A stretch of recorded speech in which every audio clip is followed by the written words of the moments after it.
Buenas, buenas, bienvenidos a este conversatorio sobre creencias. Voy a arrancar a compartir pantalla para no perderme lo que les quiero compartir, valga la redundancia. Hay que, a ver si puedo ampliar esto. Ahí está. Perfecto, ¿lo ven bien?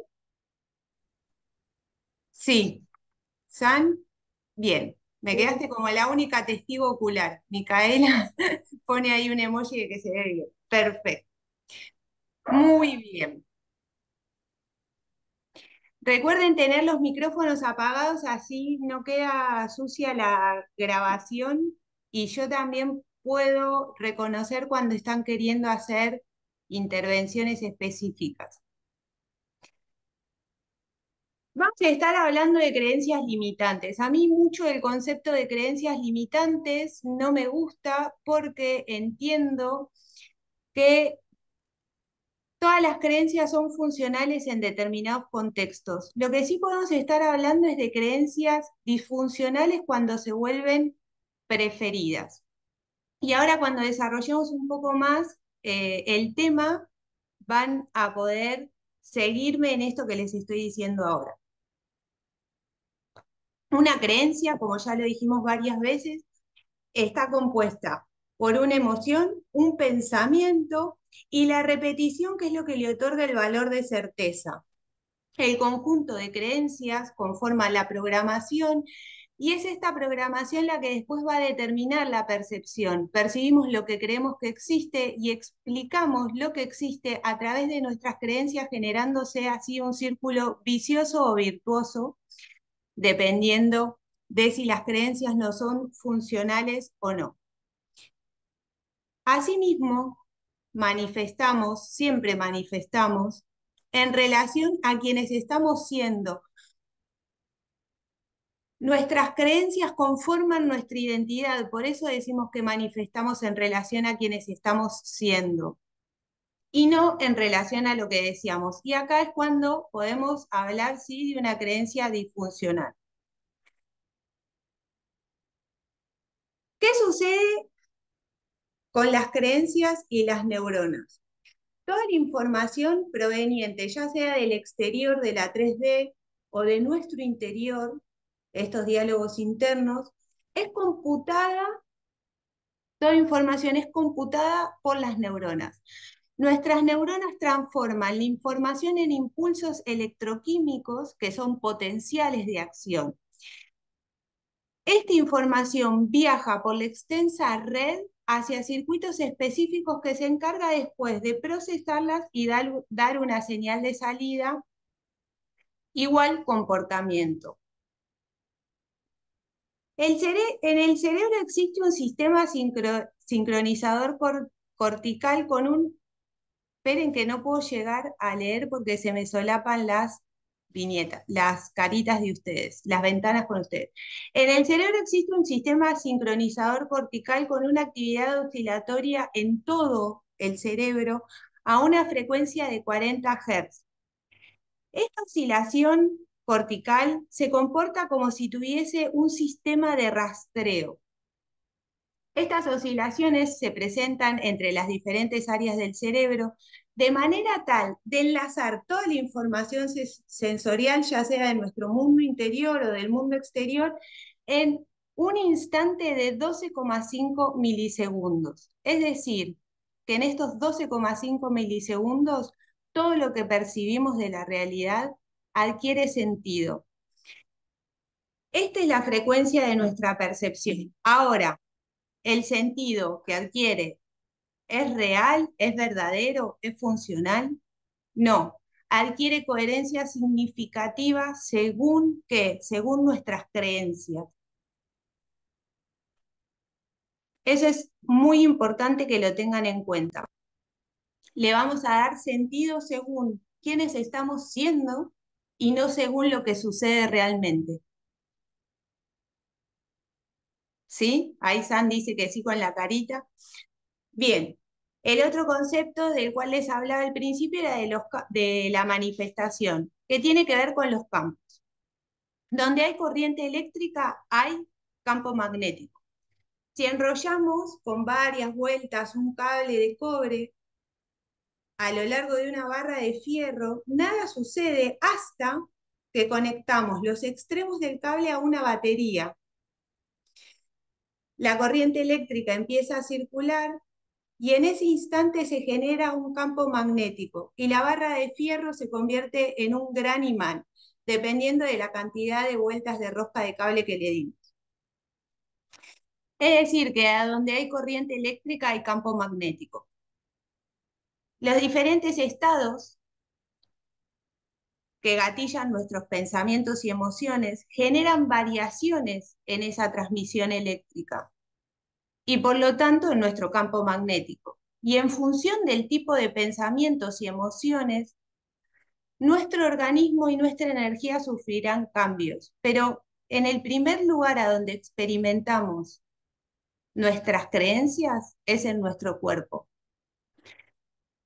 Pero además estamos sumergidos adentro del campo electromagnético de la Tierra. Basta agarrar una brújula para darnos cuenta, para poder comprobar esto.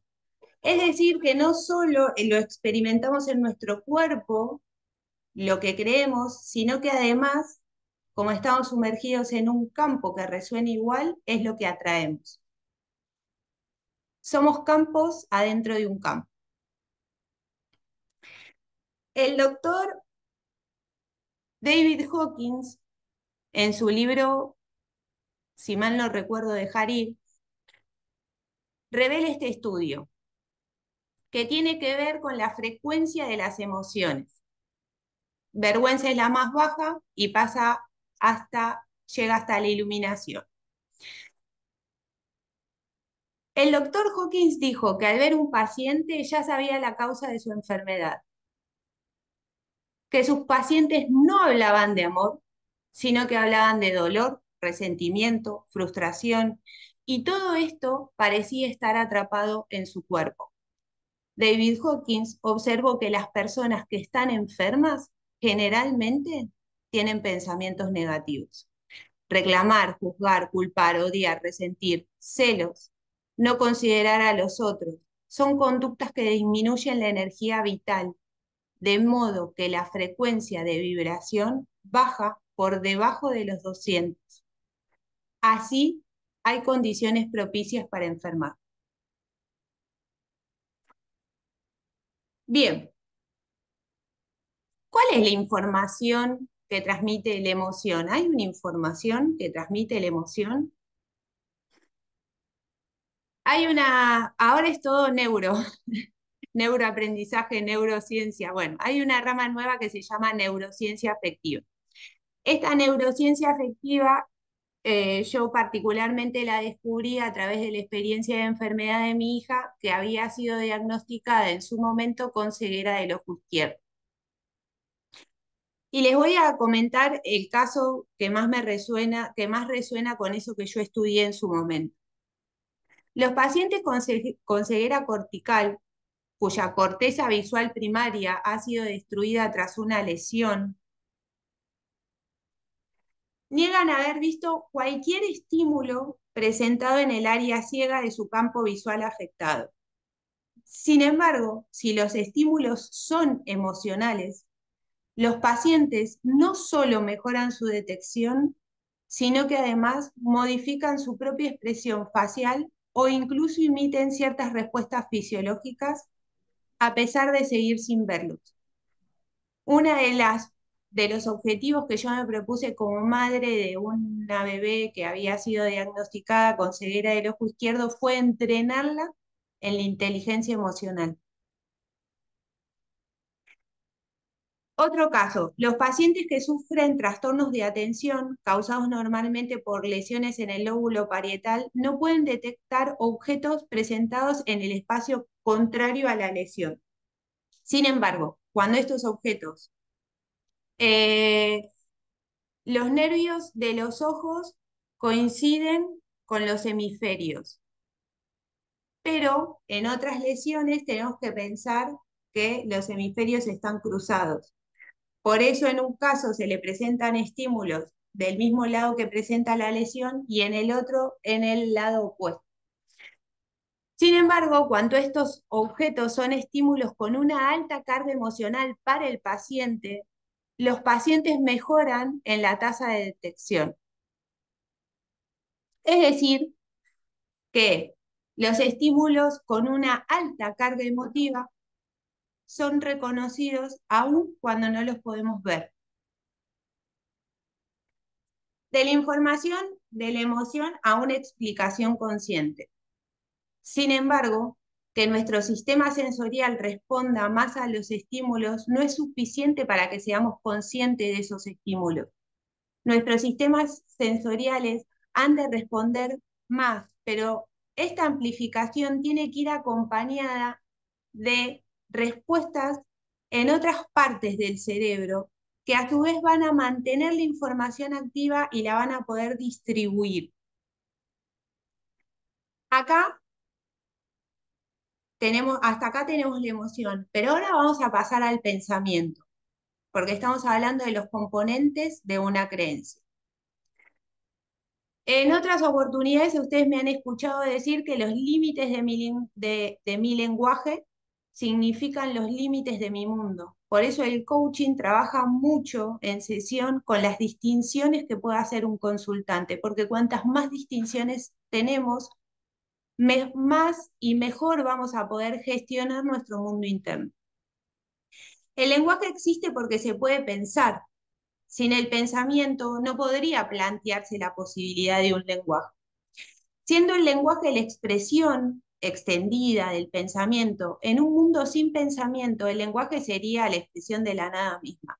Y si todos pensáramos lo mismo, de nada serviría poder comunicar nuestra propia experiencia de la realidad.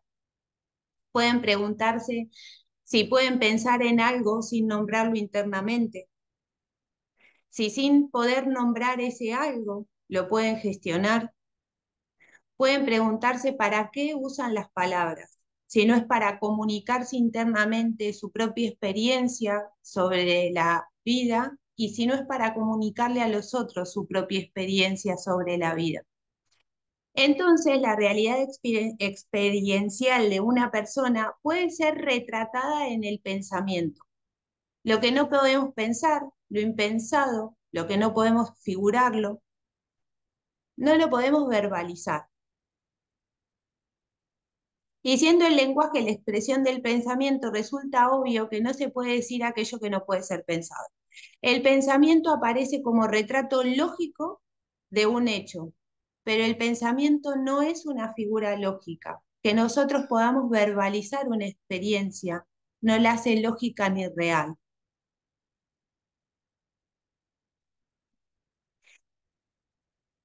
Bien,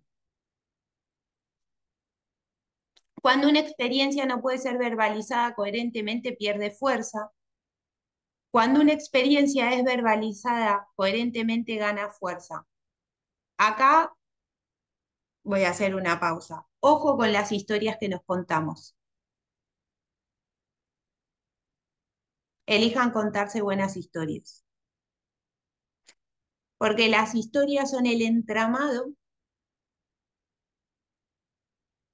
que mantienen esas creencias con una coherencia significativa que les otorga el valor de certeza para nosotros. Las historias muchas veces nos sirven para maquillar, nos sirven para ensalzar, nos sirven para engañarnos. Por eso cuidado con las historias que nos contamos. Ahora vamos a ver qué pasa con las historias que nos contamos. Pero antes les voy a proponer un desafío. Eh, para que ustedes puedan entender la importancia de las historias que nos contamos, es importante que yo les transmita esto. El número mágico es 7 más menos 2, que quiere decir de 9 a 5.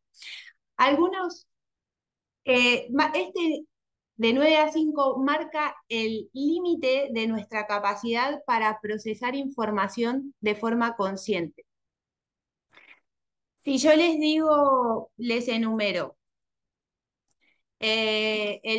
el perro, el hipopótamo, el león, el canario, eh, la marmota, el elefante, la hiena, la tigresa, el oso panda y el ratón. ¿Cuántos animales retienen?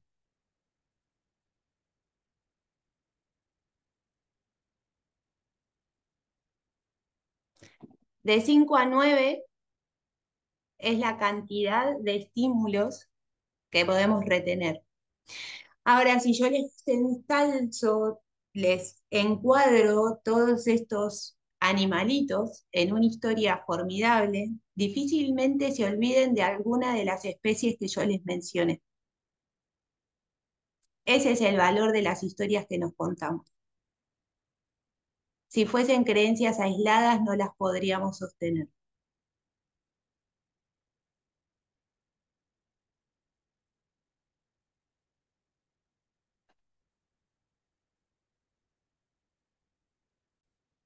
Bien, vamos a jugar.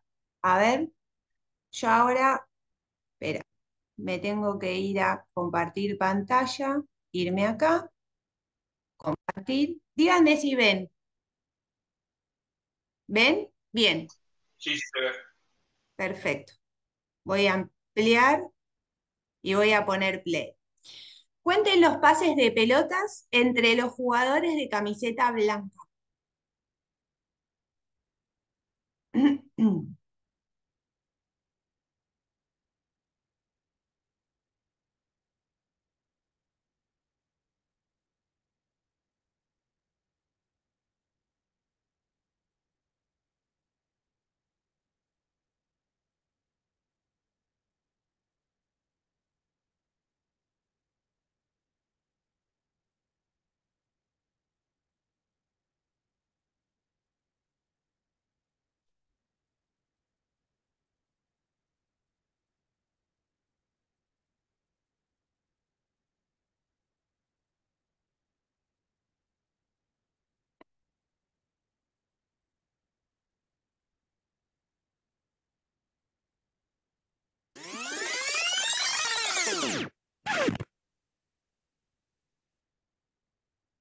¿Ven el gorila?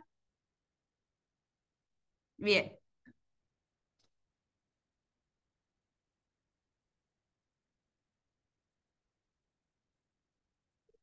Esperen que voy a...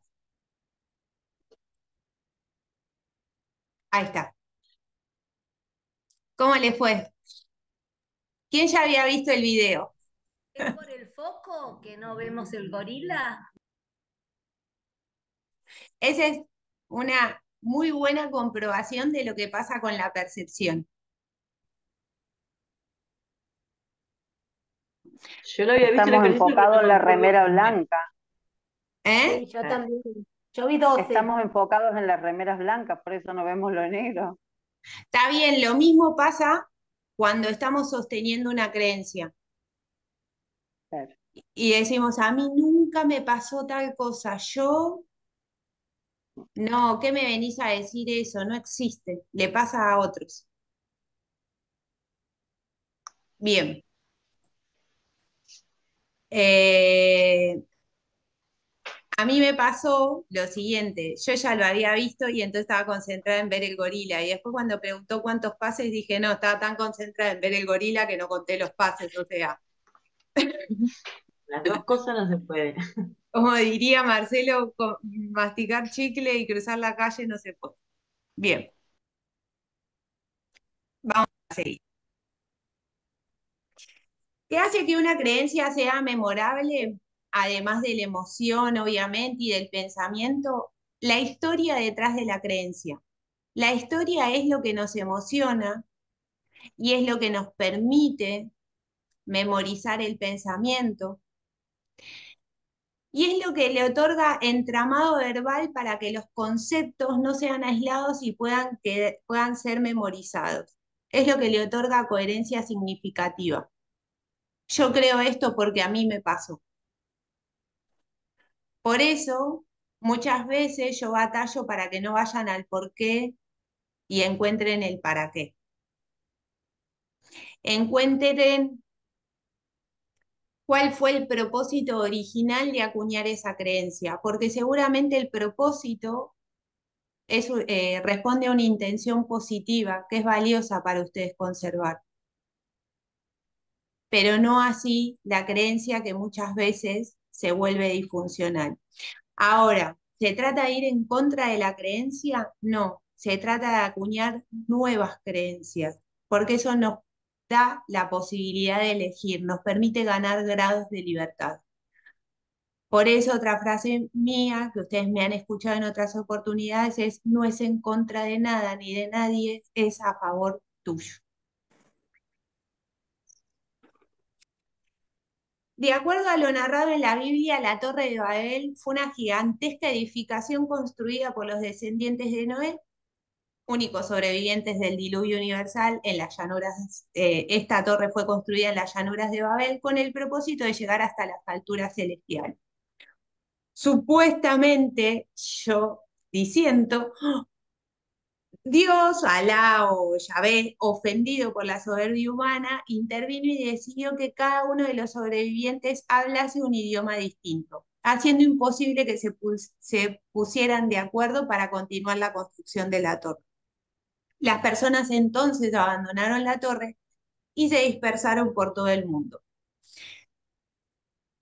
Mi pregunta es, a partir de esta historia, ¿son las lenguas o son las creencias lo que nos separa?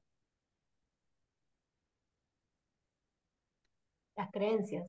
¿En qué tendríamos que trabajar? En volvernos más amplios, En la empatía. para bajar distancias. Bien. El paradigma mecanicista, que ha sido predominante en la ciencia durante los últimos años, ha traído como consecuencia una visión fragmentada del mundo. En colaboración con el racionalismo cartesiano, se ha entendido al universo como una gran máquina en la que materia y espíritu, cuerpo y mente son consideradas entidades separadas. De este modo, hemos llegado a creer que la causa de todo lo que sucede está fuera de nosotros mismos. Este paradigma nos coloca en una posición de indefensión, haciéndonos propensos a la autopercepción de víctimas, con una estrategia de lucha constante por la supremacía que nos proporcione estabilidad. La vida es una lucha. Tenés que estudiar para ser alguien, porque no hay gloria sin sacrificio. Cinematografía de héroes y villanos, conocimiento dividido en materias, medicina segmentada en ramas, espiritualidad separada en religiones, bullying, guerras, discriminación, y podemos seguir. Gracias a Dios, entré en escena el paradigma holístico. La conciencia dual estaba bien argumentada por este paradigma que planteaba el mundo y yo, o yo y el mundo. Las cosas ocurren y nada de lo que pasa ahí afuera se relaciona directamente conmigo. Sin embargo, a comienzos del siglo XX se empezó a estudiar el mundo de las partículas subatómicas y se descubrió entonces que a esa escala las leyes de la ciencia y de la física que regían el mundo no podían aplicarse.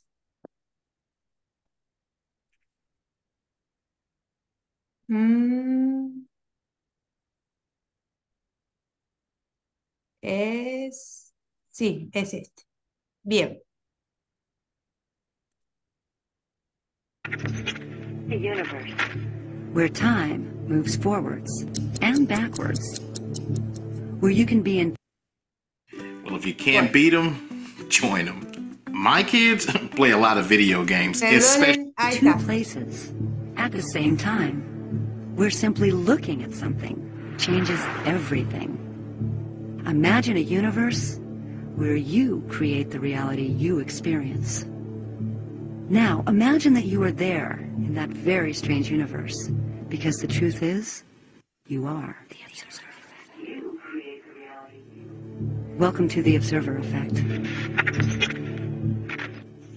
If you want to see fear in a quantum physicist's eyes, just mention the words, the measurement problem. The measurement problem is this: An atom only appears in a particular place if you measure it.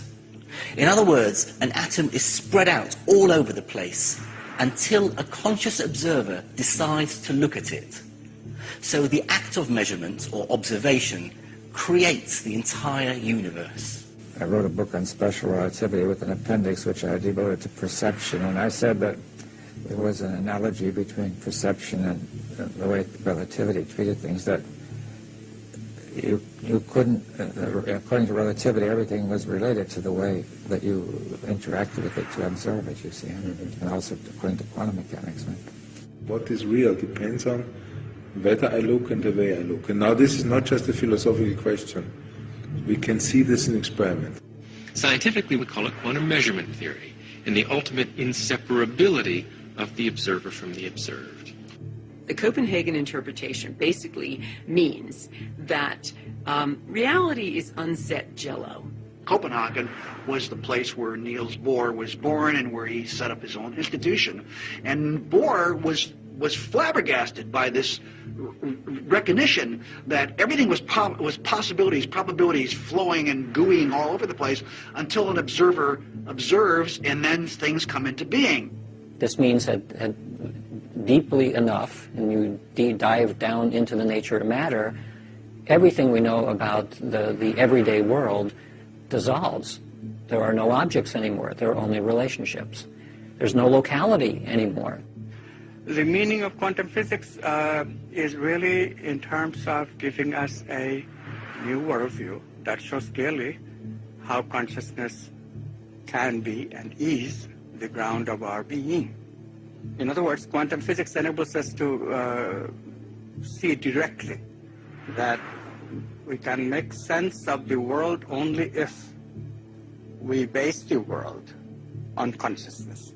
There is something that we can do in our lives, literally influence the physical reality of our world, and that changes everything. It changes everything. I think if we keep quantum physics and the understanding very simple for the layperson, that our observation has a direct effect on our world. I think if we keep it very simple, then people can get about the business of beginning to practice the skill of observation. Everything starts from inside and then goes outside. So you are not pulling things from outside, you are really putting things outside from inside.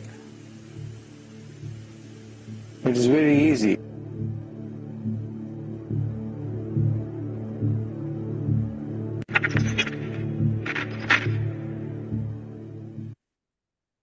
Bien.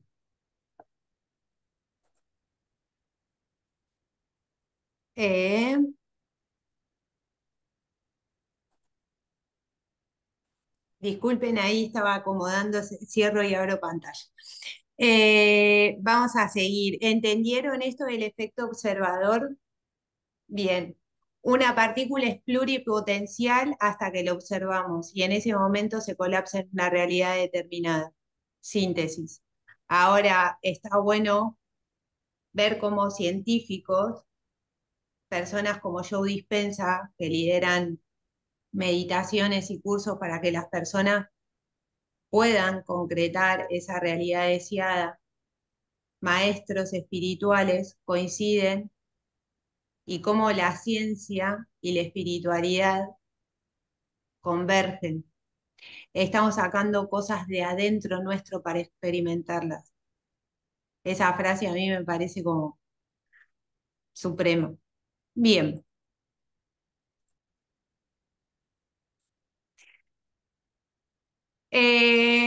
Conciencia de unidad, Dios, Alá, es el espacio-tiempo donde la verdad se revela ante mí, ante nosotros. Y si fuésemos uno con el todo y si causa y efecto emanaran de la misma fuente, problemas y solución se cancelarían automáticamente sin necesidad de mediar tiempo. La certeza que separa necesita del tiempo, necesita de los procesos para recordar las respuestas olvidadas. La conciencia holística contempla la totalidad en calma, con la única certeza de que todo está interrelacionado. Por lo tanto, solo facilita la ampliación de la percepción desde el estar siendo esa conciencia de unidad. Creencias disfuncionales. Vamos a ir con esto de disfuncionales. Cuando entra nueva información a la red neuronal, se modifica gracias a un proceso llamado neuroplasticidad. Según la teoría de Hebb de 1950, aprendemos y formamos nuevas conexiones sinápticas entre neuronas. Es decir, que cuanto más relaciones se establecen entre nuestras neuronas, más aprendemos. Y más grados de libertad también ganamos, porque entonces esos estímulos internos o externos pueden seguir más de un recorrido neuronal. El aprendizaje es una nueva relación que se crea entre neuronas y recordar es mantener esa relación socialmente, me encanta acá el socialmente activa. Un proceso de aprendizaje que logre que las dendritas sean mucho más ramificadas y produzcan más sinapsis podrá generar mayor posibilidad de aprendizaje, debido a que se produce mayor cantidad de señales y de almacenamiento de las memorias fundamentales. Por lo tanto, es importante también entender que sin creencias previas sería más difícil aprender, porque aprender implica una construcción que sin una base previa sería más difícil construir. Tenemos cimientos, ahora podemos elegir cuántos pisos sumar. Vamos a ir con el anteúltimo video.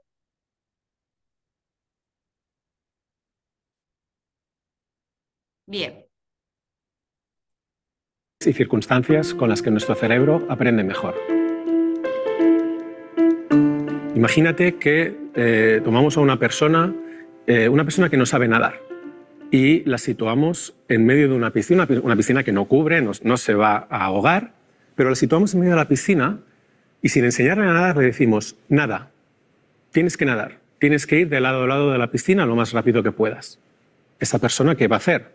Pues va a hacer lo que pueda, ¿no? Va a nadar y va a buscar la manera pues, que le parezca más intuitiva de nadar, ¿no? Si a la persona que hemos puesto en la piscina le enseñamos crawl, que es la forma más eficiente de nadar y que no es intuitiva en absoluto, lo mismo pasa con las buenas estrategias de aprendizaje, lo que vamos a conseguir es que mejore su rendimiento. Y ahí es donde entender que la técnica, o sea, lo que hacemos cuando aprendemos, puede marcar diferencias. Aprender a aprender, ¿no? Aprender qué estrategias de aprendizaje son las más eficaces, les va a ayudar, les va a motivar y por lo tanto ¿no? va a poner en marcha esa rueda que es la que lleva a aprender al aprendizaje. Y otra cosa que normalmente los estudiantes piensan es que repetir las cosas una y otra vez, repetir y repetir, va a hacer que se fije en la memoria. En cambio, investigaciones dicen que no es una estrategia eficaz de aprendizaje. ¿Por qué? Fíjate, ¿cuántas veces has visto un billete de 10 euros? Muchas. Muchas veces. ¿Lo podrías dibujar? Fielmente no. Fielmente, esa es la idea. Fielmente no. Artísticamente no importa. La cuestión es, ¿sabes qué elementos contiene? ¿Dónde están? A pesar de que lo has visto tantas veces. Bueno, seguramente pensarás, no me he fijado. Y en el no me he fijado hay dos cuestiones. Una que es la obvia, que es la atención. Bueno, podemos decir que le has prestado atención porque si no, no sabrías que era un billete de 10 euros. Pero lo que realmente no has hecho al decir no me he fijado es que no has pensado sobre el contenido de ese billete. No has buscado en ese billete patrones que te resulten familiares, no has buscado relaciones entre los elementos y has buscado sentido a por qué el billete contiene lo que contiene. Fíjate que estamos hablando, te estoy poniendo un ejemplo de un hecho factual, el aspecto de un billete. El aspecto del billete no es algo que debamos comprender, no es un hecho, no es un concepto. Y sin embargo, tratar de comprender el hecho nos ayuda a recordarlo mejor. Bien, ¿qué hay de valor en este video? ¿Ustedes olvidaron alguna vez cómo se nada perrito? No, y aprendieron a nadar crawl. El otro hecho importante de este video me parece tomar conciencia de que sin relaciones familiares no podemos apropiarnos de nuevos aprendizajes. Por eso muchas veces cuando lo más probable es que caigamos en mamá y papá y lo que hicieron y dejaron de hacer, agradecer que ya nos dieron creencias desde las cuales empezar a construir es un montón. Bien.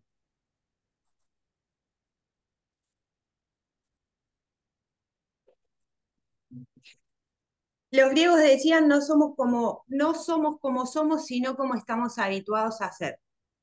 Nuestras neuronas no saben olvidar y no saben negar, por eso el inconsciente no entiende el no.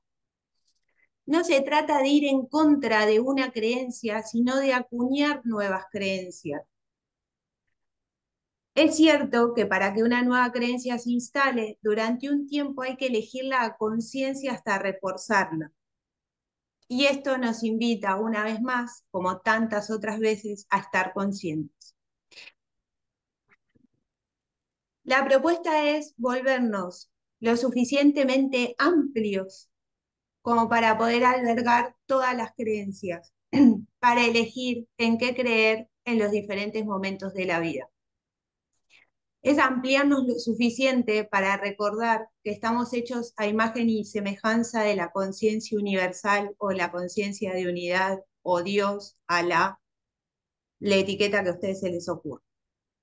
Las creencias pueden ser definidas también como conclusiones extraídas de experiencias pasadas, historias donde relacionamos conceptos de forma tal de extraer una síntesis de aprendizaje que nos resulte funcional para movernos en la vida. Ahora bien, cuando esas creencias nacieron de el en contra de esto que a mí me pasó o del miedo para que no nos vuelva a suceder, suelen ser escasas. Cuando las creencias nacen del amor, del a favor mío y de todos, porque recordemos esa frase de Ramadás que dice, no hay nada mejor que pueda hacer por vos que trabajar en mí. Suelen ser más amplias y aplicables. Como ya les he dicho en otros conversatorios, la mayoría de las creencias son introyectadas de los 0 a los 7 años de vida en nuestro contexto vincular. Poder perdonar aquello que juzgamos como negativo en nuestra primera experiencia de vida es el primer gran paso. Es proponernos, elijo verlo de otra manera. Y ahora, según la ciencia, el campo electromagnético del corazón es 5.000 veces más poderoso que el campo electromagnético del cerebro. Y alrededor del corazón hay miles de neuronas, por eso en la medida en que los fundamentos de la ciencia me lo permitía, hablaba de neuronas y no de cerebro. La verdad es que el cerebro está poco investigado y menos aún las neuronas del corazón. Hay más vías de comunicación fisiológicas del corazón hacia el cerebro que del cerebro al corazón. Entonces la vía más positiva es aprender a dirigir desde el corazón, desde el arquetipo del amor. Si nos paramos desde el amor, vamos a tomar las mejores decisiones. Y la propuesta es amar lo que fue tanto como amar lo que será.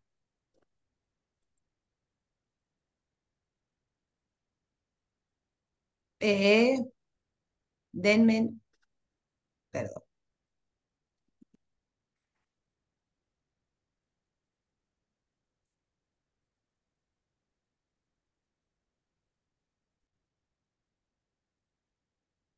una vez visitó a un joven que vivía en el dormitorio de una universidad y el joven tenía el afiche de una mujer voluptuosa en su pared.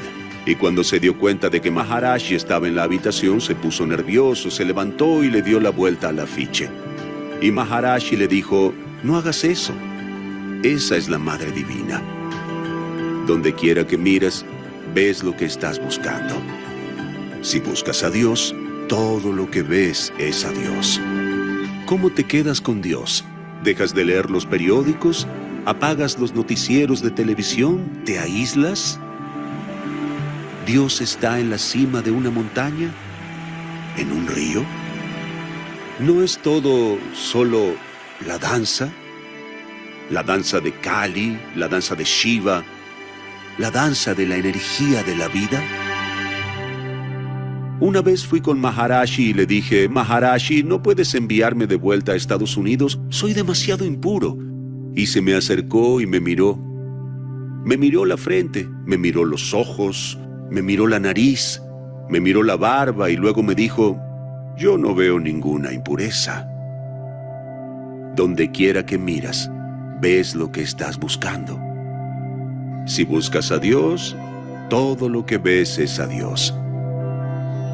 ¿Qué puede significar transformar al mundo? La transformación no comienza con una institución. No nos organizamos para transformar al universo. No ponemos en ello a un equipo de Dios para que lo haga. Comenzamos con cada corazón humano. Comenzamos justo allí, dentro de nosotros. Y cuando tu aparato de percepción y sensación se transforme, entonces, a donde quiera que vayas, solo verás a Dios.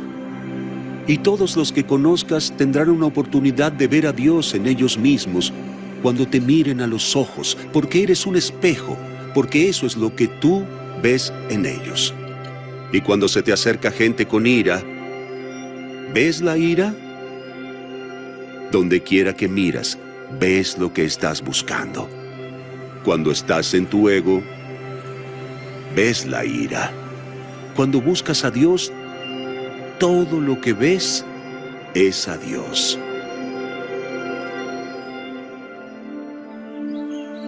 Justo en el corazón humano comienza todo el proceso.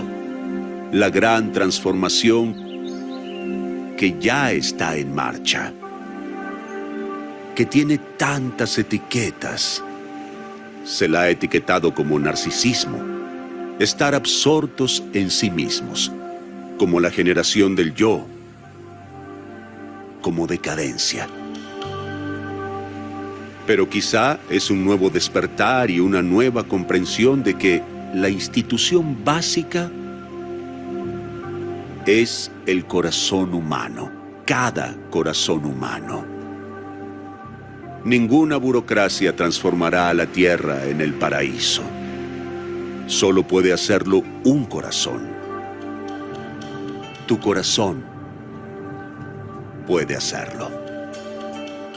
Solo se necesita un corazón para comenzar toda la cadena. Meher Baba escribió: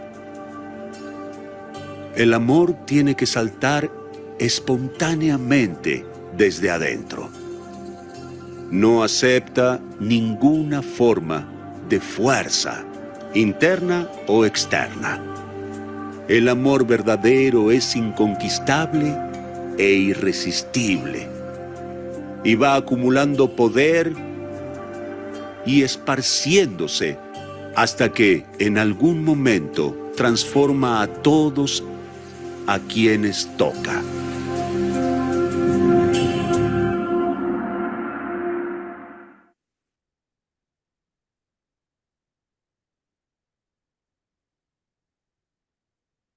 Bien, un corazón a la vez. Ya arranqué con las terapias holísticas a partir de una experiencia de enfermedad de una de mis hijas y uno de mis primeros mentores fue Enrique Corbera. Al año y unos pocos meses de nacidas mis hijas, Yo estaba cursando el posgrado de Bio-Neuroemoción y apliqué para una beca para poder ir a ver la conferencia de Enrique en Buenos Aires. Afortunadamente el hotel a donde daba la conferencia Enrique para mí era conocido porque mi tío me había regalado la estadía en ese hotel 5 estrellas para que, en palabras de mi hermana, no le agregara más drama al drama y entonces me permitiera disfrutar de estar en un hotel de 5 estrellas. Estaban todas las sillas asignadas, a los estudiantes del posgrado nos tocaba el ala derecha y yo que había ido temprano, entre las primeras sillas encontré mi asiento al lado de un compañero que cursaba conmigo y nos habíamos encontrado en el hall del hotel. Y cada una de las sillas tenía un folleto con una frase al azar. Y yo había intencionado algunas respuestas. Mi hija sintomatizó un perdón que yo no había sabido dar, que obviamente estaba revestido de una creencia limitante, que me ayudaba a sostener ese no perdón y que yo sentía que tenía todo el derecho de no dar. ¿Qué frase me toca? Perdonar es dar gracias por lo aprendido. Yo suelo decir que todos tenemos historias tristes y que seguramente para ustedes su historia sea la más triste de todas porque fue a la que le pusieron el cuerpo. Pero poder construir una historia desde los aprendizajes nos permite perdonar. Es muy cómodo tener en el rol de villanos algunos referentes de nuestra historia, porque eso nos facilita el no hacernos responsables de nuestra parte.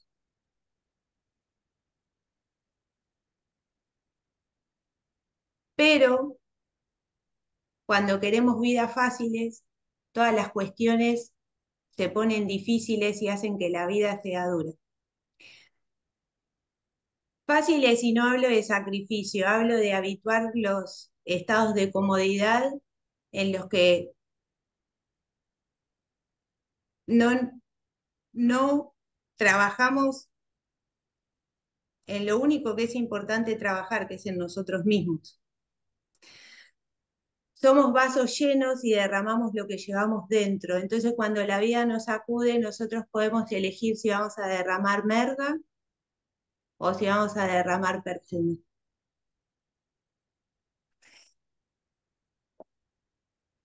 No creo que haya creencias limitantes. Creo que hay creencias que son escasas y para ampliarlas la invitación es a perdonar. Sobre todo a nuestros padres porque el inconsciente se conforma de los 0 a los 7 años y aprendemos a identificarnos como yo soy dentro de esos contextos vinculares. Y el yo soy está lleno de creencias. El yo soy es lo que nos da, las creencias son las que nos dan identidad. Con esto no quiero decir que tener una identidad marcada sea malo, pero sí creo que cuando vamos a defender nuestra identidad y nuestra verdad, nos ponemos en una lucha contra la vida y por lo tanto contra nosotros mismos. Porque en definitiva somos vida. No estamos separados del todo. Hasta acá era el conversatorio que hoy tenía preparado, lo hice en nombre del Club de los Terapeutas.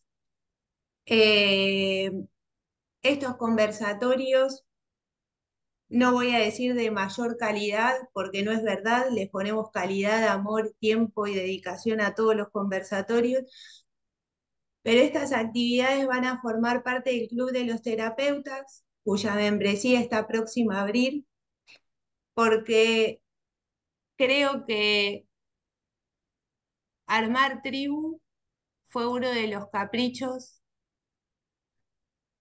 que más alegría me dio haberme cumplido.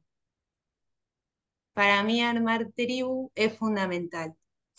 Así que bueno, voy a despedir a los que después nos van a ver por diferido, ya les vamos a profundizar en la membresía y me quedo con ustedes para conversar lo que quieran conversar y las inquietudes que les hayan quedado. Voy a despedir a los que nos van a ver por YouTube.